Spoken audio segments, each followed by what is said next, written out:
मेरा जन्म एक छोटे से गांव में हुआ था। मेरे पिता साधारण किसान थे।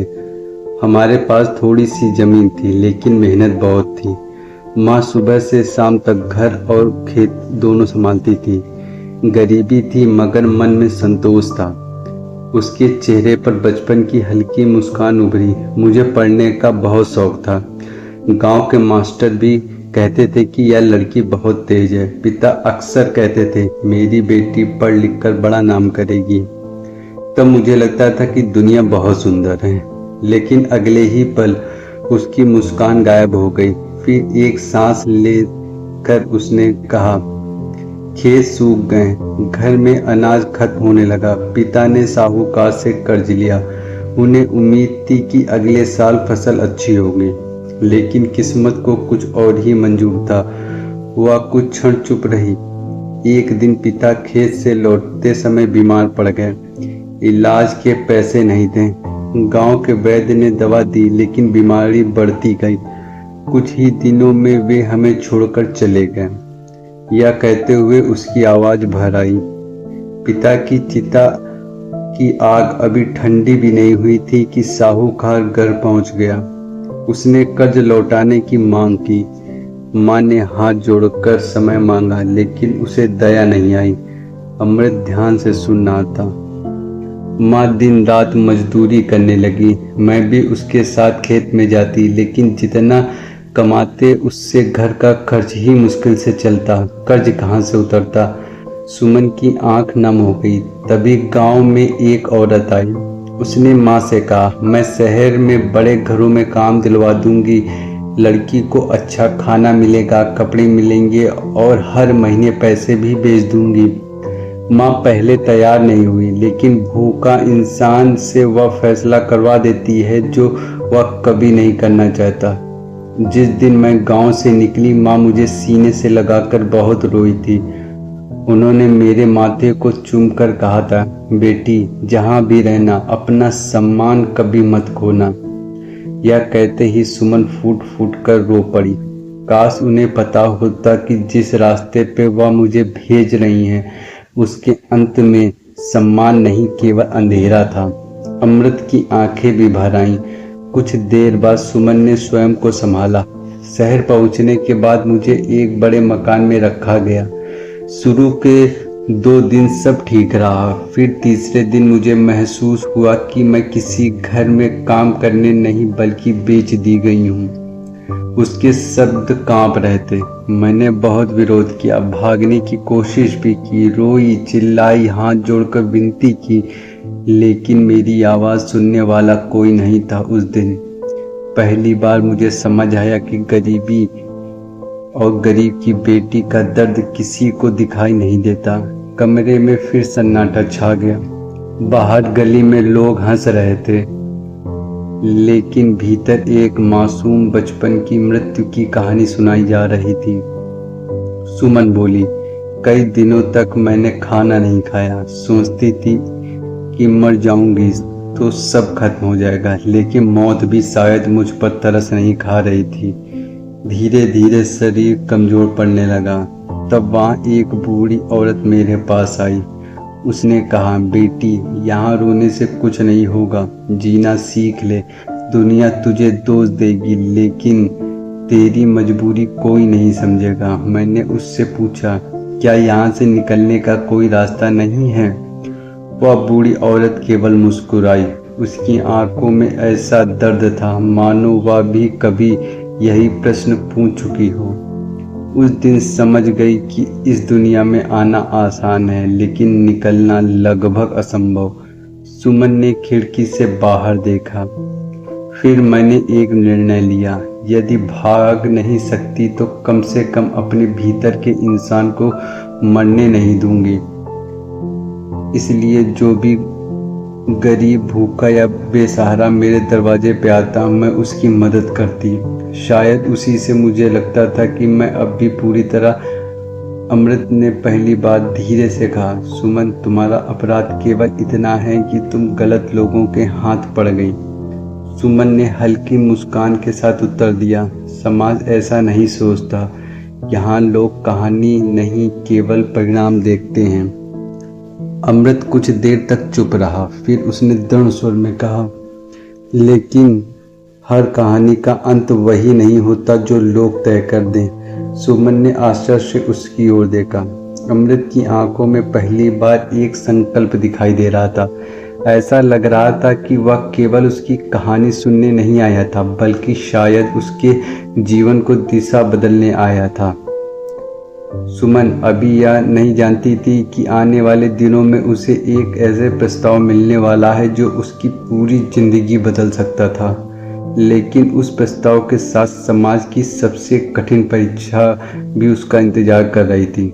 सुबह का उजाला फैल चुका था। रात भर की बातचीत के बाद भी सुमन की आंखों में नींद नहीं थी।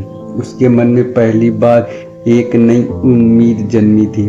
वर्षों से जो प्रश्न उसे भीतर ही भीतर खाए जा रहा था, आज उन्हें सुनने वाला कोई मिला था। अमृत जाने के लिए उठा। सुमन ने धीरे से पूछा, क्या आप फिर आएंगे? अमृत ने उसकी ओर देखकर कहा, यदि तुम्हें आपत्ति ना हो तो मैं अवश्य आऊँगा, लेकिन उस उद्देश्य नहीं जिस उद्देश्य से लोग यहाँ आते हैं। सुमन की आंखें नम हो गई। उसने केवल इतना कहा, मैं प्रतीक्षा करूँगी। अमृत वहाँ से चला गया, लेकिन उसके जाने के बाद भी उसकी बातें सुमन के मन में गूंजती रहीं।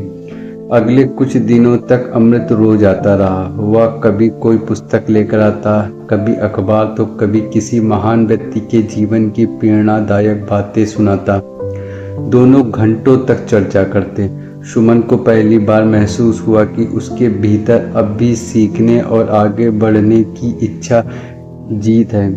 एक दिन अमृत ने गंभीर स्वर में पूछा, यदि तुम्हें सम्मान के साथ नया जीवन जीने का अवसर मिले तो क्या तुम यह जीवन छोड़ दोगी? सुमन ने बिना देख के उत्तर दिया, जिस रास्ते पर मुझे मेरी इच्छा के विरुद्ध धकेला गया, उससे बाहर निकलने का अवसर यदि सचमुच मिले तो मैं एक पल भी नहीं रुकूंगी। अमृत ने कहा, मैं एक समाज सेवी संस्था से जुड़ा हुआ हूँ। वहाँ ऐसी महिलाओं को नया जीवन देने का प्रयास किया जाता है। यदि तुम तैयार हो तो मैं पूरी कोशिश करूँगा कि तुम्हें वहाँ स्थान मिले। सुमन कुछ क्षण तक उसे देखती रही। उसे विश्वास ही नहीं हो रहा था कि कोई उसके लिए इतना बड़ा कदम उठा सकता है। उसने कांपती आवाज में कहा, क्या समाज मुझे स्वीकार करेगा?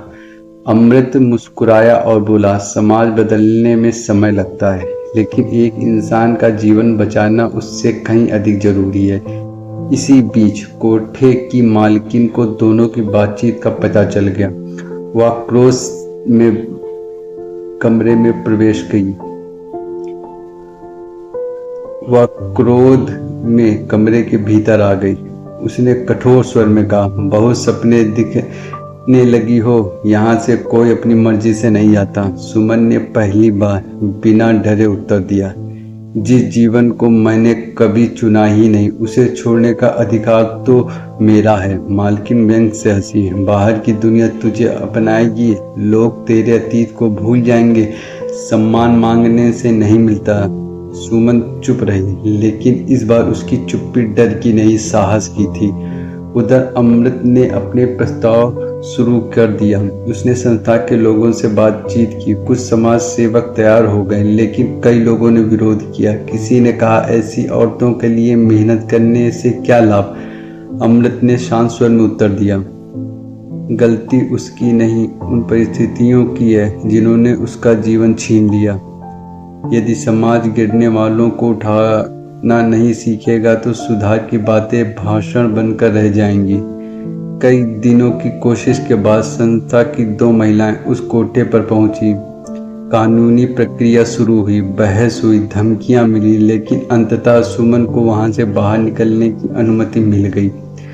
जिस दिन वह उस गली से बाहर निकली, उसने आखिरी बार पीछे मुड़कर देखा। वही खिड़की, वही कमरा, वही अंधेरी गलियां जहां उसने अपने जीवन के सबसे कठिन वर्ष बिताए थे। उसने मन ही मन कहा, मैं अपने अतीत को मिटा नहीं सकती, लेकिन अपने भविष्य को नया रूप अवश्य दे सकती हूँ। धीरे धीरे उसकी चाल तेज होने लगी। उसके सामने एक नया रास्ता था। रास्ता कठिन अवश्य था, लेकिन पहली बार वह अपनी इच्छा से उस पर चल रही थी। उसे यह नहीं पता था कि आगे की राह में उसे समाज की सबसे बड़ी परीक्षा देनी होगी और उसी परीक्षा में यह तय होगा कि सम्मान केवल जन्म से मिलता है या कर्म से भी पाया जा सकता है। संस्था में आए हुए सुमन को लगभग 6 महीने बीत चुके थे। अब उसके चेहरे की उदासी पहले जैसी नहीं थी। वह सिलाई सीख चुकी थी, बच्चों को पढ़ाना भी शुरू कर दिया था। छोटी छोटी लड़कियां उसे सुमन दीदी कहकर पुकारती थी। यह संबोधन सुनकर उसकी आंखें कई बार भर आती थी, क्योंकि वर्षों बाद किसी ने उसे सम्मान से पुकारा था। लेकिन समाज इतनी जल्दी किसी का अतीत नहीं भूलता। एक दिन वह बाजार से लौट रही थी, तभी कुछ लोगों ने उसे पहचान लिया। अरे यह तो उसी बदनाम गली वाली औरत है, देखो अब शरीफ बनने का नाटक कर रही है। उनकी बातें सुनकर सुमन के कदम रुक गए, उसके हाथ कांपने लगे। उसे लगा जैसे वर्षों की मेहनत एक पल में बिखर गई हो। वह चुपचाप संस्था लौट आई और अपने कमरे में बैठकर रोने लगी। उसी समय अमृत वहां पहुंचा। उसने पूछा, क्या हुआ? सुमन ने आंसू पोंछते हुए कहा, शायद मालकिन सही कहती थी, लोग कभी मेरा अतीत नहीं भूलेंगे। चाहे मैं कितनी भी बदल जाऊं, दुनिया मुझे उसी नाम से पुकारेगी। अमित कुछ देर शांत रहा, फिर उसने कहा, दुनिया को बदलने में समय लगता है, लेकिन यदि तुम स्वयं हार मान लोगी तो तुम्हारी जीत अधूरी रह जाएगी। सुमन ने धीरे से पूछा, क्या सचमुच एक दिन ऐसा आएगा जब लोग मुझे सम्मान की दृष्टि से देखेंगे? अमृत ने उत्तर दिया, सम्मान मांगा नहीं जाता, अपने कर्मों से कमाया जाता है और तुम यह रास्ता चुन चुकी हो। इन शब्दों ने सुमन को फिर से हिम्मत दी। कुछ ही दिनों बाद संस्थान ने निर्धन लड़कियों के लिए निःशुल्क शिक्षा और सिलाई केंद्र खोलने का निर्णय लिया। सुमन को वहां प्रशिक्षिका बनाकर भेजा गया। शुरू शुरू में बहुत कम लड़कियां आईं। लोगों को जब यह पता चला कि उन्हें पढ़ाने वाली महिला का अतीत क्या था, तो कई अभिभावकों ने अपनी बेटियों को भेजना बंद कर दिया। यह देखकर सुमन का मन टूट गया, लेकिन उसने हार नहीं मानी। वह घर घर जाकर लोगों से मिलने लगी। उसने किसी से अपना अतीत नहीं छुपाया। वह केवल इतना कहती, यदि मेरे जीवन की भूलों और दुखों से आपकी बेटी का भविष्य सुरक्षित हो सकता है तो मुझे अपना अतीत बताने में कोई शर्म नहीं।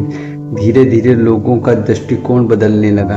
एक दिन एक गरीब विधवा अपनी छोटी बेटी का हाथ पकड़कर केंद्र में आई। उसने सुमन से कहा, मैंने आपके बारे में बहुत कुछ सुना है, लेकिन मैंने यह भी सुना है कि आप मेरी बेटी को बिना पैसे से पढ़ाएंगी। मुझे लोगों की बातों से ज़्यादा आपकी इंसानियत पर भरोसा है। सुमन की आंखें भर आईं। उसने बच्चे का हाथ पकड़कर कहा, मैं वादा करती हूँ, इसे पढ़ाऊंगी भी और आत्मसम्मान से जीना भी सिखाऊंगी। धीरे धीरे केंद्र में बच्चों की संख्या बढ़ने लगी। जो लोग कभी सुमन को तिरस्कार की नज़र से देखते थे, वही अब उसकी प्रशंसा करने लगे। एक दिन नगर में एक सभा आयोजित हुई। वहां समाज सेवा के क्षेत्र में उत्कृष्ट कार्य करने वालों को सम्मानित किया जाना था। संस्था के प्रमुख ने सबके सामने सुमन का नाम घोषित किया। पूरा सभागार तालियों से गूंज उठा। सुमन मंच पर पहुंची तो उसकी आंखों के सामने अपना पूरा अतीत घूम गया। वह अंधेरी गली, वह बंद कमरा, वह अपमान, वह दर्द। आज उसी समाज के सामने वह सम्मान के साथ खड़ी थी। सम्मान पत्र लेते समय उसने केवल इतना कहा, कोई भी बच्ची जन्म से बदनाम नहीं होती, उसे परिस्थितियां वहां तक पहुंचा देती हैं। यदि समाज समय रहते उसका हाथ पकड़ ले तो शायद किसी सुमन को वह जीवन कभी ना जीना पड़े जो मैंने जिया। उसके शब्द सुनकर सभा में बैठे अनेक लोगों की आंखें नम हो गई। अमृत दूर खड़ा मुस्कुरा रहा था। उसे पता था कि सुमन की असली जीत अभी बाकी है। कुछ ही दिनों बाद एक ऐसा निर्णय होने वाला था जो केवल सुमन का नहीं, पूरे समाज की सोच की परीक्षा लेने वाला था। नगर में आयोजित सम्मान समारोह के बाद सुमन का जीवन धीरे धीरे बदलने लगा। जो लोग कभी उसे तिरस्कार की दृष्टि से देखते थे, वही अब उसके कार्यों की प्रशंसा करने लगे। लेकिन सुमन जानती थी कि सम्मान केवल पुरस्कार मिलने से नहीं मिलता, बल्कि अपने जीवन को दूसरों के लिए उपयोगी बना देने से मिलता है। कुछ दिनों बाद अमृत ने सुमन से कहा, आज मैं तुमसे एक महत्वपूर्ण बात करना चाहता हूँ। सुमन ने मुस्कुराकर कहा, पूछिए। अमृत ने शांत स्वर में कहा, मैंने तुम्हें पहली बार उस गली में देखा था, लेकिन उस दिन भी मैंने तुम्हारे भीतर एक सम्मानित इंसान को देखा था। आज मैं तुमसे पूछना चाहता हूँ, क्या तुम जीवन भर मेरे साथ चलना स्वीकार करोगी? यह सुनते ही सुमन स्तब्ध रह गई। उसकी आंखों में आंसू बहने लगे। वह बोली, क्या तुम मेरा अतीत जानते हुए भी यह कह रहे हो? अमृत मुस्कुराया। इंसान का मूल उसके बीते हुए कल से नहीं, केवल वर्तमान चरित्र और भविष्य के कर्मों से तय होता है। सुमन ने कांपते हाथों से अपने आंसू पोंछे। अगर तुम सच में मेरा सम्मान करते हो तो मेरा उत्तर है हाँ। कुछ ही महीनों बाद दोनों का विवाह बहुत ही सादगी से हुआ। वहाँ कोई दिखावा नहीं था, कोई शोर नहीं था, केवल कुछ ऐसे लोग थे जो इंसानियत को जाति, धन और अतीत से ऊपर मानते थे। विवाह के बाद भी सुमन ने समाज सेवा का कार्य नहीं छोड़ा। उसने अमृत के साथ मिलकर उन महिलाओं के लिए एक आश्रय गृह शुरू किया जो मजबूरी में उस अंधेरी दुनिया में धकेली गई थी। वह हर नई आने वाली लड़की से एक ही बात कहती, बेटी, तुम्हारी पहचान तुम्हारा अतीत नहीं, तुम्हारा साहस है। दोस्तों, यह कहानी यहीं समाप्त होती है। अगर आपको यह कहानी अच्छी लगी हो तो प्लीज़ हमारे चैनल को लाइक और सब्सक्राइब जरूर कीजिएगा। मिलते हैं अगली कहानी में। Thank you.